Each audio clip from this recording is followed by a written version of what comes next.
एक बार की बात है। जंगल के किनारे एक सरोवर के पास 3 सच्चे मित्र रहते थे, चंद्रू हिरण, बोलू कबूतर और मीठू चूहा। तीनों रोज मिलते, बातें करते, फल खाते और जीवन की छोटी छोटी खुशियां साझा करते। उनकी दोस्ती में कोई दिखावा नहीं था, बस सच्चा साथ, सच्चा विश्वास। एक दिन जंगल में एक शिकारी आया। उसने चुपचाप एक जाल बिछाया, ठीक वहीं जहां चंद्रू रोज चरने आता था। चंद्रू को जाल दिखाई नहीं दिया। जैसे ही वह घास चरते चरते आगे बढ़ा, उसका पैर जाल में फंस गया। वह छटपटाने लगा, उसकी सांसें तेज हो गईं। उसने मन ही मन सोचा, अब मेरा अंत निकट है। कोई है जो मेरी पुकार सुने। उसी समय पेड़ की शाखा पर बैठे बोलू कबूतर की नजर पड़ी। उसने देखा, उसका मित्र चंद्रू जाल में फंसा है।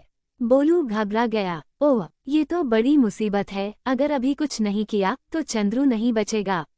बोलू तुरंत उड़कर मीठू चूहे के पास पहुंचा।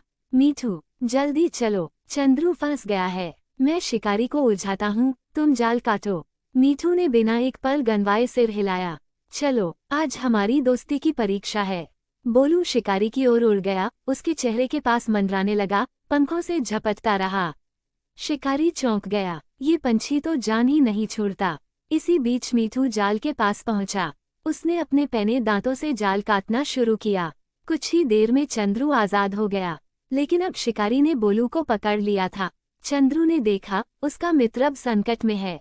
वह बिना देर किए धीरे धीरे लंगड़ाकर चलने लगा, जैसे घायल हो।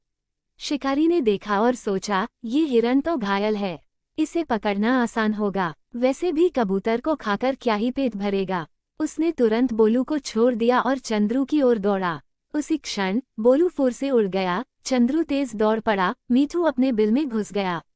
तीनों मित्रों ने एक दूसरे की जान बचाई, बिना किसी स्वार्थ, बिना किसी डर। उनकी दोस्ती ने ये साबित कर दिया कि सच्चा मित्र वही होता है जो संकट में साथ निभाए। जहाँ समझदारी और विश्वास हो, वहाँ कोई जाल नहीं टिकता। और शिकारी, वो खड़ा रह गया, हैरान, परेशान और खाली हाथ।